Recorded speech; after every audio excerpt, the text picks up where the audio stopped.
Voici le top de mes meilleures trouvailles en vide-grenier cette année. Salut à tous, j'espère que vous allez bien et bienvenue sur ma chaîne YouTube. Moi c'est Cassandra, la fondatrice de Vintagato, une boutique de vêtements vintage en ligne. Et en cette fin d'année 2022, j'avais envie de faire une vidéo sur mes meilleures trouvailles en vide-grenier. Mais avant de commencer, je te demanderai de mettre un j'aime sur la vidéo pour m'aider à développer ma chaîne. Merci beaucoup. Et sans plus attendre, nous allons commencer. Et nous allons commencer avec une super trouvaille qui est une Patagonia vintage réversible de 1996. Elle a un côté comme ça un peu polaire moumoute. Elle a donc des poches à fermeture, un gros col en fait elle s'enfile. Elle est violette à l'extérieur, made in USA 1996. Donc ça c'est le motif aztèque. Elle est vraiment incroyable. Elle est vraiment rare et elle cote entre 300 et 600 € sur le net. Elle est vraiment difficile maintenant à trouver. Très très belle trouvaille en vide-grenier. Donc c'est une veste que j'utilise tous les jours pour sortir avec le froid qu'il fait. Elle est vraiment super chaude, super confortable. J'en suis super contente. Donc elle n'est pas à vendre, je compte bien la garder. La prochaine trouvaille c'est ce magnifique t-shirt à manches longues Harley Davidson de la marque 3D Emblem de 1990. Il est vraiment magnifique. Il est single stitch sur le bas et je vais vous raconter un peu l'histoire de 3D Emblem si jamais vous connaissez pas et le pourquoi ce t-shirt est super rare et super cool. Donc la marque 3D Emblem a été créée en 1952 par un pilote qui a servi la Deuxième Guerre mondiale. C'était un petit magasin indépendant d'impression au Texas et Harley Davidson s'est associé avec 3D Emblem jusqu'en 1994. Donc c'est-à-dire que 3D Emblem avait la licence pour pouvoir produire et vendre des produits Harley Davidson jusqu'en 1994. On peut du coup voir qu'il a bien été fait au Texas. Il a aussi les écritures ici. Et dans les t-shirts Harley Davidson, c'est la marque 3D Emblem. C'est quelque chose qui est très recherché et qui cote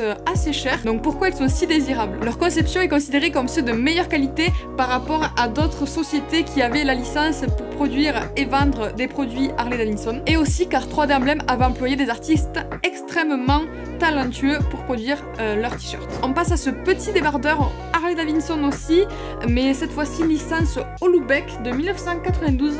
Il est super sympa aussi. Il a donc du coup cet imprimé à l'avant et cet imprimé Harley Davidson Toulouse dans le dos. La licence cette fois-ci c'est pas 3D Emblem mais Holoubek et c'est aussi un t-shirt qui cote assez cher sur le marché des t-shirts Harley Davidson. Mais par contre il ne va pas, il est trop petit.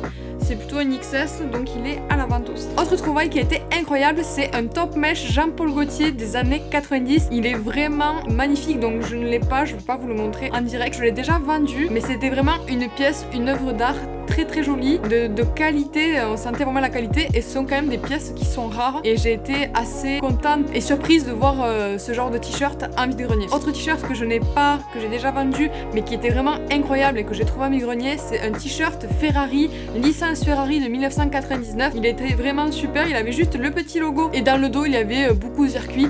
Il y avait une carte du monde avec tous les circuits référencés. C'est vraiment un très très beau t-shirt. Un autre sweat que je n'ai pas, que j'ai déjà vendu mais qui était vraiment incroyable, c'était un sweat rose fluo de chez Town & Country Surf Design, qui est une marque qui existe toujours, qui vend des planches de surf, des planches de skate et aussi des vêtements. Et là c'était un sweat des années 90, mais il avait surtout dans le dos un graphique super cool et incroyable. Il était vraiment magnifique. Autre magnifique trouvaille, ce magnifique polo Reebok vintage qui était un modèle que Michael Chang portait dans les années 90. Pour ceux qui connaissent pas Michael Chang, c'était un tennisman américain connu dans les années 90.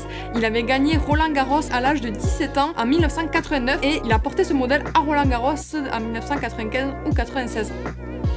Et toujours sur le thème Roland Garros, ce magnifique t-shirt, donc Roland Garros de 1997, avec un design qui a été fait par Antonio Sora, qui est un peintre espagnol, et il a donc, c'est un t-shirt officiel. Donc il est celui-là complètement taché de peinture, mais je trouve quand même qu'il est, je pense, sacrément unique et très difficile à trouver. Et je suis du coup très très contente de l'avoir et je pense que je vais le garder. Et cette année, j'ai aussi eu la chance de trouver deux magnifiques ensembles Nike vintage, fin des années 80, début des années 90. Il y en avait un qui était bordeaux avec une broderie vert fluo et en plus il était neuf. La personne qui l'avait ne l'avait jamais utilisé. Elle l'avait gagné lors d'un triathlon, il me semble. C'est une personne de l'armée et elle avait gagné ça du coup quand elle avait gagné son triathlon et ne l'avait jamais utilisé. Donc le premier c'était plus un molleton, il était plus épais. Le deuxième était plus style sport. Très très bel ensemble Nike que j'avais jamais vu auparavant. On passe à la prochaine trouvaille. C'est un magnifique sweat qui l'étiquette a été effacée, mais c'est un label qui a été, c'est une licence qui est française apparemment, LPS France. J'aime beaucoup ce genre de sweat, donc j'ai décidé de le garder pour moi. C'est donc de ma collection personnelle. Si quelqu'un pouvez m'aider dans les commentaires si vous connaissez LPS France. Je n'ai absolument rien trouvé à ce sujet. Dites-moi dans les commentaires si vous connaissez. En tout cas, pour moi, ça a été une super trouvaille en vide-grenier. Autre trouvaille incroyable cette année que j'ai déjà vendu, un magnifique kawaii des Jeux Olympiques de 1992 d'Albertville. C'était un kawaii qui avait été jamais utilisé, qui était neuf et en plus, ce qui est cool, c'est qu'il avait une petite histoire avec cette dame qui me l'a vendu. Sa fille était hôte pour un des joueurs en fait des Jeux Olympiques et elle avait reçu ce kawaii en cadeau et elle l'avait offert à sa mère qui ne l'a jamais porté. Il était vraiment comme neuf, vraiment très très beau kawaii. J'avais trouvé d'autres kawaii cette année, mais c'était quand même le plus historiquement le plus intéressant et le plus cool. Et en plus, il avait plusieurs couleurs. C'est vraiment un très très beau kawaii. Et on passe à cette magnifique trouvaille. Donc c'est une magnifique veste en jean Gear for Sport avec une broderie IndyCar. Donc ce sont des vestes qui étaient très populaires, style bomber, très populaire dans les années 90 et elle était franchement presque neuve.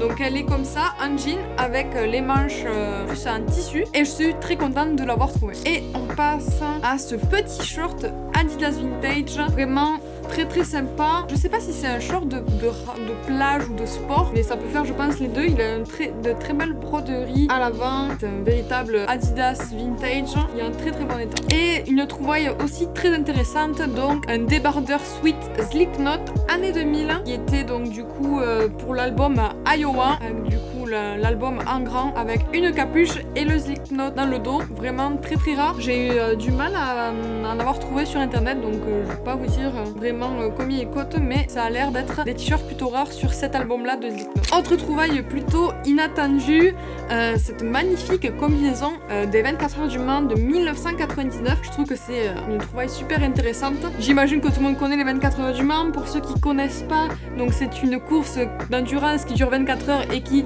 se passe donc sur le circuit du Mans en France. Et donc cette combinaison, j'avais lu que c'était pas une combinaison de pilote mais plus une combinaison de commissaire de piste. Encore dans le doute, je ne suis pas sûre si des personnes connaissent. Pour ceux qui me connaîtraient la réponse, dites-moi dans les commentaires qui mettait cette combinaison pour les 24 heures du Mans. Si vous savez, ce serait cool de le savoir. En tout cas, moi ça m'intéresse et elle est en super état. Elle est en vente si jamais aussi elle vous intéresse, mais vraiment très très belle trouvaille. Et pour moi, ce qui a été la meilleure trouvaille de l'année 2022, c'est cette veste Jeff Hamilton NFL 1995. Je pense vraiment que ça a été pour le moment ma meilleure trouvaille de tous les temps même. Pour ceux qui connaissent pas Jeff Hamilton, je vais vous dire un peu qui c'est, vous raconter un peu son histoire. Donc Jeff Hamilton, c'était un designer marocain qui a passé sa jeunesse en France et qui à ses 23 ans est parti vivre sa vie aux États-Unis. Quand Jeff Hamilton est arrivé aux États-Unis, il a très rapidement commencé à travailler dans le monde de la mode et il a réussi à devenir le fondateur et le designer créatif pour la première collection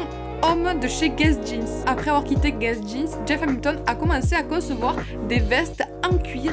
Plus que des vêtements, c'était des œuvres d'art. Il est très connu pour avoir réalisé des blousons iconiques pour des stars de NBA comme Michael Jordan ou Kobe Bryant. Mais il a aussi réalisé des blousons pour d'autres personnes célèbres comme Madonna, les Rolling Stones ou encore Nelson Mandela. À ce jour, Jeff Hamilton s'est converti à l'un des designers les plus iconiques et reconnus du monde. Ce sont des vestes donc du coup qui ont été faites main en cuir qui sont d'une qualité incroyable et ce sont des vestes qui coûtent extrêmement cher. Donc cette veste date de 1995, donc vous imaginez qu'elle est encore plus rare parce qu'elle n'est plus faite. Et par exemple cette veste pour le moment coûte environ 600 €. J'en ai trouvé qu'une qui ressemblait, c'était pas exactement celle-là, mais pour une trouvaille de vide-grenier, c'était vraiment une veste incroyable. Et je m'attendais pas à trouver une veste comme ça en vide-grenier. Donc je voulais profiter de cette dernière vidéo de l'année pour vous remercier pour tout votre soutien cette année. Il y aura plein d'autres vidéos pour cette année 2023. Je vous souhaite de passer de très belles fêtes de fin d'année en famille ou entre amis et on se revoit en 2023 pour plein d'autres vidéos sur les vêtements vintage. Ciao!